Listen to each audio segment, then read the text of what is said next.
Hello everyone, welcome to the Ichimoku Charts.com daily analysis for the Euro US dollar FX for Monday, October 28th, 2013. Well, the candle we're analysing here is the second last candle on the chart that has completed trading. That final candle there is still active and won't be completed for quite some time, but is quite significant, and I'll touch on that in a minute. But if we look at this current candle, it's a black body candle, and it's been some time since we've seen a black body candle of that size. We had a previous very strong first and second time frame uptrend in the market, making a series of higher peaks and higher troughs here, and a series of higher highs and higher lows. For the days trading prior to today, we saw a doji type candle at the end of a very strong uptrend, and they tend to signify a great likelihood of a change of trend. For today's trading, we didn't see that happen. We have in bar chart terms an inside day here. That's a bar row candle with a lower high but a higher low, therefore no change of trend, so the trend technically is still up. But we do have a black body candle. The black body denotes the sellers making a substantial amount of net bearish progress on the day between the open and the close, and suggesting that momentum in net terms has swung back to the sellers, and suggesting a very strong likelihood of a change of trend. And if we look at this current candle as it's developing, we are seeing that trend change at the moment, with the candle making a lower high and a lower low.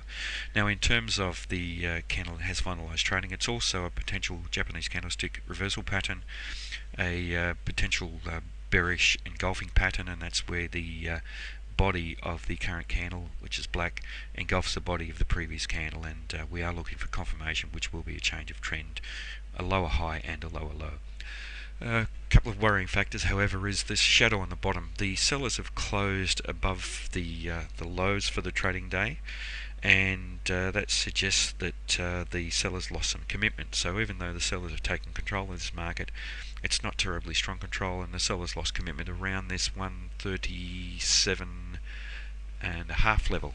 And for the past 1, 2, 3, 4 trading days, the market has tested below there and failed to close down below. So that is a significant area. And today we are now seeing, as this current candle is developing, we're seeing price action rejected from there. So that is crucial to this market if we are going to see any follow through to the downside and see the trend change.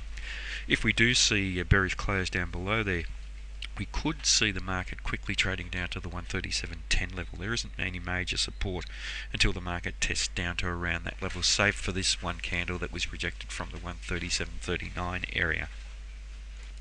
Now, in terms of the Fibonacci extension, and we're examining the relationship of the current first time frame uptrend that the market's in, to the previous time the market was trending up, and here we're seeing the market interacting with a 78.6% level on an indecisive doji type candle, and today on a bearish engulfing pattern, and we are looking for a change of trend, and we are seeing confirmation of that at the moment, the way that this current candle is developed.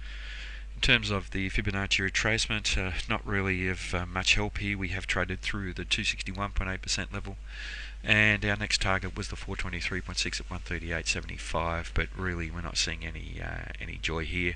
But really the short-term dynamics here have swung back to the sellers, and there is good potential for that change of trend. In terms of Ichimoku, obviously a bullish market in all three timeframes. The market's trading above the cloud and trading well above the cloud, and that does cause some concern. The market is looking a little overextended, and if we look to the Kijun-sen is pointing flat, and price action tends to be attracted back towards a flat Kijun-sen, and that's what we're seeing in this current candle as it's developing. So it's suggesting a great likelihood of a change of trend. We are looking for confirmation of that, however. The market's also trading above the Tenkan-sen, so we have a bullish market in all three timeframes, the long term, the medium and the fast term timeframes, and the Chikou span is above the corresponding price action, so it's confirming the bullishness that we're seeing in this market at the moment. So with this negativity entering here, with the short term dynamics, the sellers becoming stronger with this current candle, likely scenario here is that the market finds support either where we're trading at the moment around 137.5 or down to the 137.10 level, and then we see the buyers come back in for this second time frame uptrend to continue back on its way. But certainly there is a great possibility of a change of trend in that very short term time frame based on lows and highs.